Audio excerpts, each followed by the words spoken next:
फातिमा की रानी माँ, प्रभु यीशु की माँ, आसरा तू ही है माँ।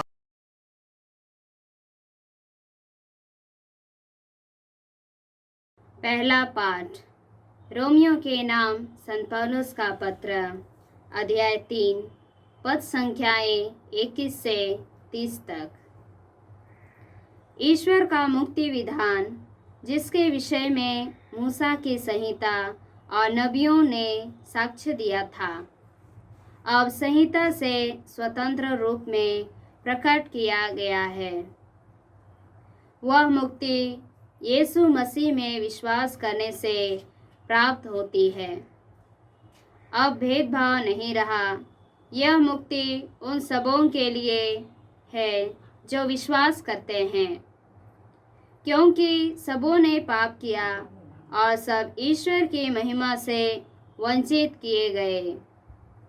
ईश्वर की कृपा से सबों को मुफ्त में पाप मुक्ति का वरदान मिला है, क्योंकि यीशु मसीह ने सबों का उद्धार किया है।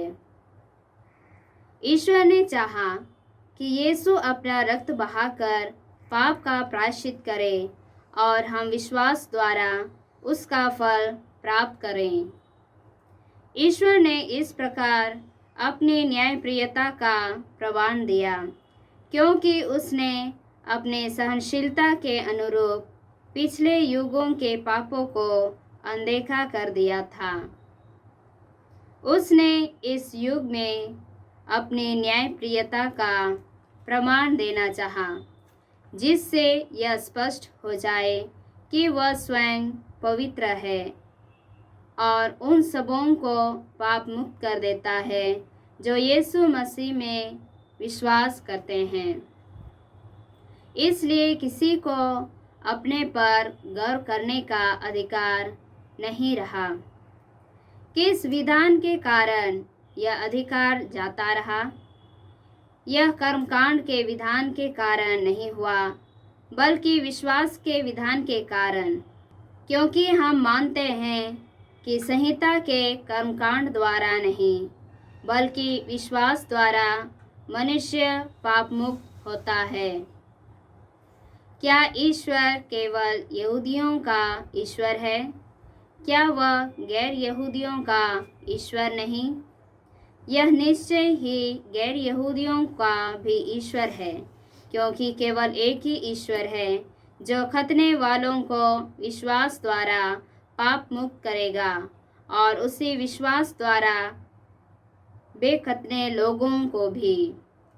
यह प्रभु की वाणी है। ईश्वर को धन्यवाद। भजन अनुवाक्य। दया सागर प्रभु उदारता पूर्वक मुक्ति प्रदान करता है। दया सागर प्रभु उदारता पूर्वक मुक्ति प्रदान करता है। हे प्रभु, मैं गहरे गर्त में से तेरी दुहाई देता हूँ। हे प्रभु, तू मेरी पुकार सुन और मेरी विनती पर ध्यान देने की कृपा कर। अनुवाक्य। दया सागर प्रभु उदारता पूर्वक मुक्ति प्रदान करता है। दया सागर प्रभु उदारता पूर्वक मुक्ति प्रदान करता है। हे प्रभु, यदि तू हमारे अपराधों को याद रखेगा तो कौन टिक सकेगा? तुझसे पापों की क्षमा मिलती है, इसलिए लोग तुम पर श्रद्धा रखते हैं। अनुवाक्य। दया सागर प्रभु उदारता पूर्वक मुक्ति प्रदान करता है। दया सागर प्रभु उदारता पूर्वक मुक्ति प्रदान करता है। प्रभु ही मेरा आश्रय है।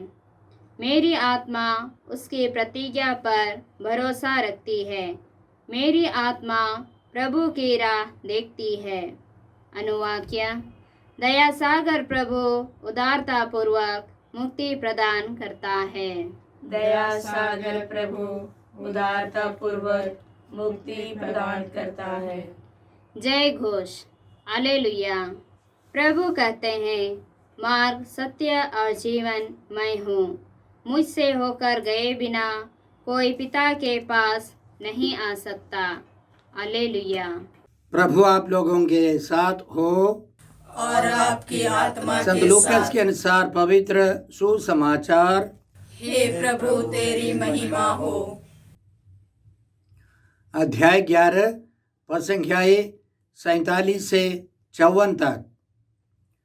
प्रभु ने कहा, धिक्कार तुम लोगों को, क्योंकि तुम नबियों के लिए मकबरे बनवाते हो, जबकि तुम्हारे पूर्वजों ने उनको मार डाला है। इस प्रकार तुम अपने पूर्वजों के कर्मों की गवाही देते हो और उनसे सहमत भी हो, क्योंकि उन्होंने तो उनको मार डाला और तुम उनके मकबरे बनवाते हो। इस कारण ईश्वर की प्रज्ञा ने यह कहा है, मैं उनके पास नबियों और प्रेरितों को भेजूंगा, वे उनमें से कितनों को मार डालेंगे और कितनों पर अत्याचार करेंगे। इसलिए संसार के आरंभ से जितने नबियों का रक्त बहाया गया है, हाबिल के रक्त से लेकर जकरियस के रक्त तक, जो वेदी और मंदिर गर्भ के बीच मारा गया था, उसका हिसाब इस पीढ़ी को चुकाना पड़ेगा। मैं तुमसे कहता हूँ, उसका हिसाब इस पीढ़ी को चुकाना पड़ेगा। ऐ शास्त्रियों, धिक्कार तुम लोगों को, क्योंकि तुमने ज्ञान की कुंजी ले ली।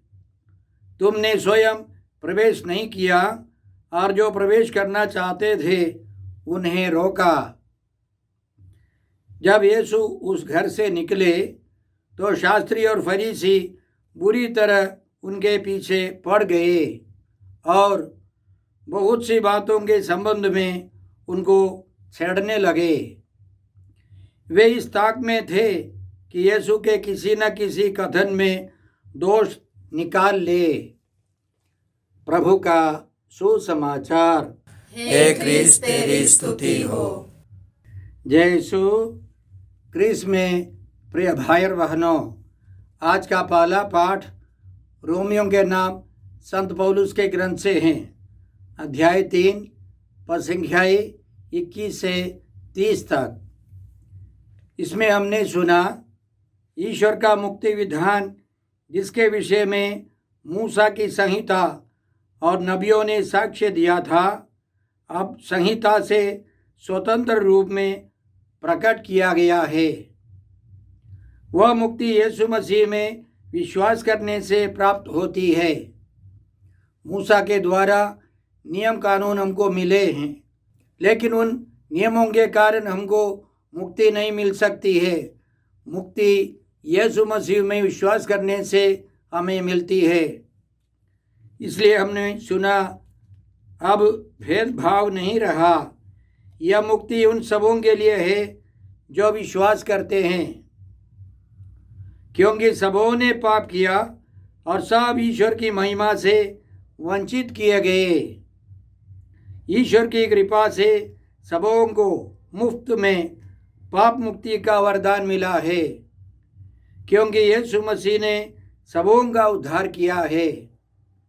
ईश्वर ने चाहा कि यीशु अपना रक्त बहाकर पाप का प्रायश्चित करे और हम विश्वास द्वारा उसका फल प्राप्त करें। हमें यीशु मसीह में विश्वास करना है। सबके सब विश्वास करें, सबके सब मुक्ति पाए, यह ईश्वर की योजना है। इसलिए आज के पहले पाठ के अंतिम में संत पौलुस ये सवाल उठाते हैं, क्या ईश्वर केवल यहूदियों का ईश्वर है? क्या वह गैर यहूदियों का ईश्वर नहीं?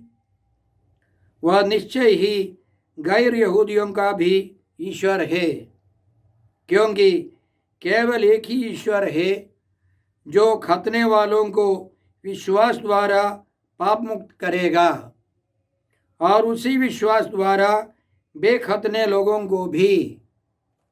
सबके सब मुक्ति पाएंगे, एक शर्त पर, हमें यीशु मसीह में विश्वास करना है।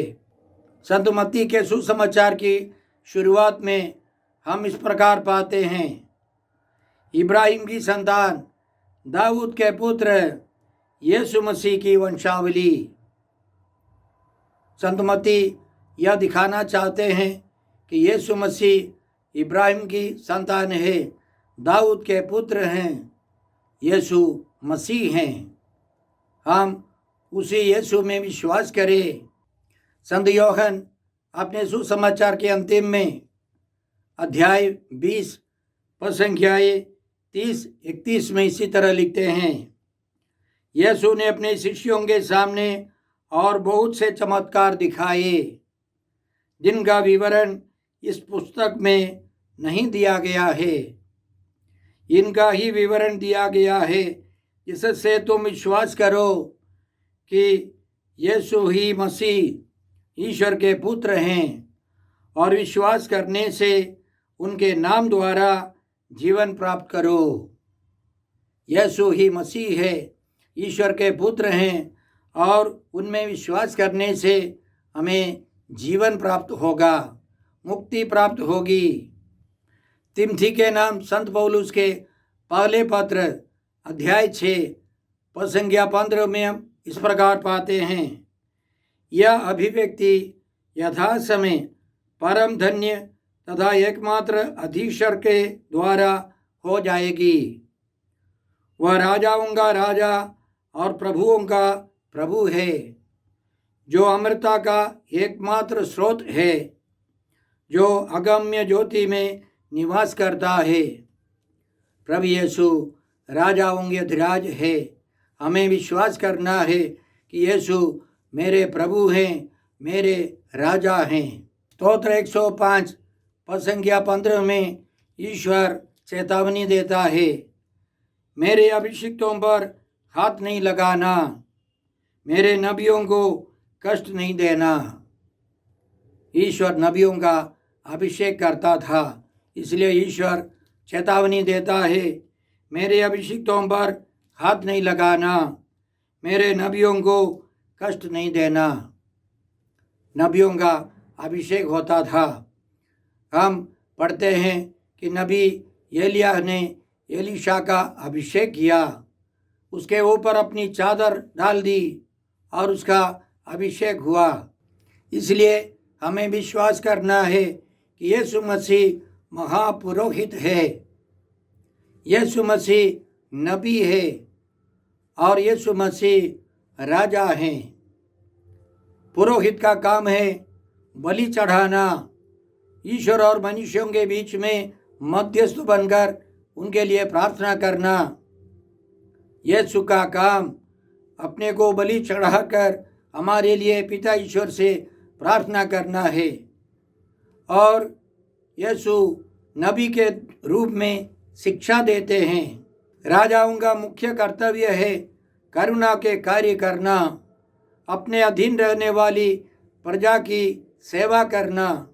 यीशु मसीह राजाओं के अधिराज रोगियों को चंगा करते थे, शैतान आवासित व्यक्तियों को मुक्त करते थे, जो पाप में थे उनको पापों से मुक्त करते थे। यीशु आज भी राजाओं के अधिराज महा कार्य करते हैं, करुणा के कार्य करते हैं। सबसे बड़ा कार्य वे हमको पापों से मुक्त करते हैं, शैतानी बंधनों से मुक्त करते हैं। हमें विश्वास करना है यीशु ही मसीह है, अनॉइंटेड है, अभिषिक्त है, तब हम मुक्ति का अनुभव करेंगे।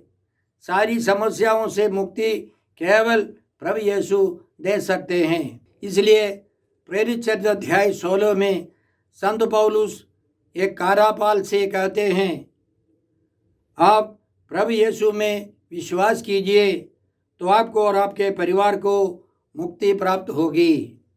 आइए हम प्रार्थना करते हैं कि हम सब यीशु मसीह में विश्वास करें, राजा यीशु में, पुरोहित यीशु में, नबी यीशु में विश्वास करें और मुक्ति का अनुभव करें।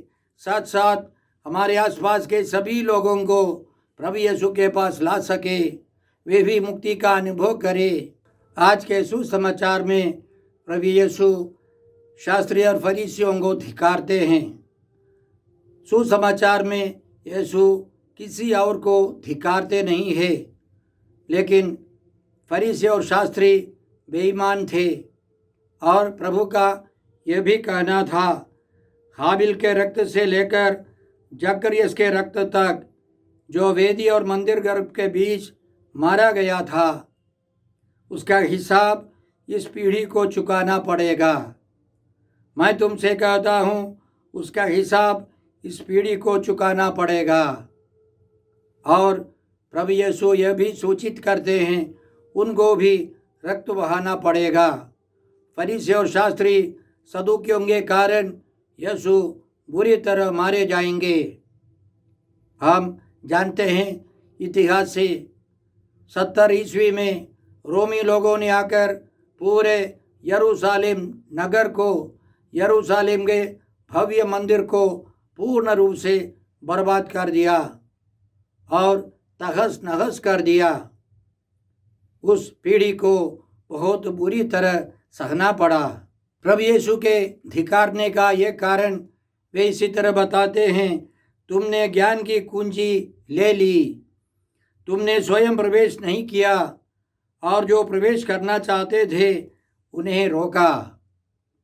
सच्चे नियम, ईश्वर के नियमों को उन्होंने नहीं सिखाया। अपने बनाए हुए अन्य नियमों को उन्होंने लोगों को सिखाया। उदाहरण के लिए सदुमती के सुसमाचार अध्याय 23 में यीशु फरीसी और शास्त्रियों को धिक्कारते हुए कई कारण बताते हैं। तुम पुदीने, सौंफ और जीरे का दशमांश तो देते हो, किंतु न्याय, दया और ईमानदारी संहिता की मुख्य बातों की उपेक्षा करते हो। इन्हें करते रहना और उनकी भी उपेक्षा नहीं करना तुम्हारे लिए उचित था। अंधे नेता हो, तुम मच्छर छानते हो, किंतु ऊंट निकल जाते हो। मुख्य बातों को वे सिखाते नहीं थे। न्याय, प्रेम, दया, ईमानदारी, ईश्वर की सच्ची बातों को सब वे नहीं सिखाते थे। इसलिए उन्होंने प्रवेश नहीं किया। जो प्रवेश करने के लायक थे उनको प्रवेश करने नहीं दिया। इसलिए यीशु उनको धिक्कारते हैं।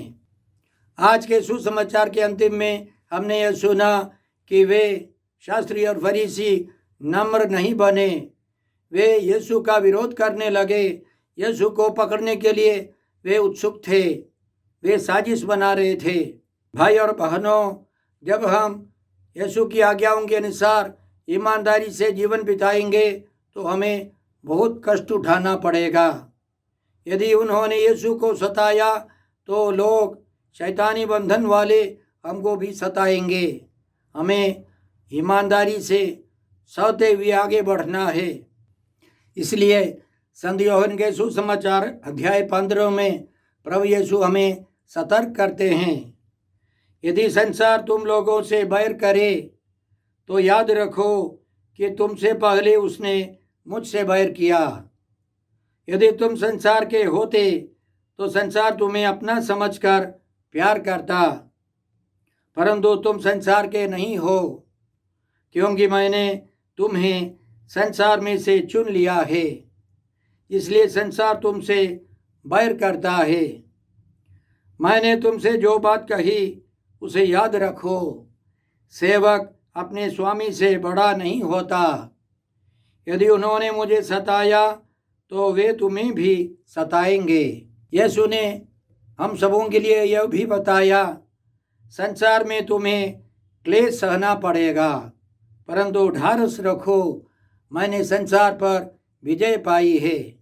यीशु संसार से, पापी लोगों से नहीं डरते थे। शास्त्री और फरीसी, सदूकी, रोमी लोगों से नहीं डरते थे। वे ईमानदारी से अपना कर्तव्य पूरे करते गए। हम कृपा मांगते हैं कि हम भी ईमानदार रहें, प्रभु यीशु के प्रति वफादार रहें, फरीसी और शास्त्रियों के समान बेईमानी का जीवन नहीं बिताए।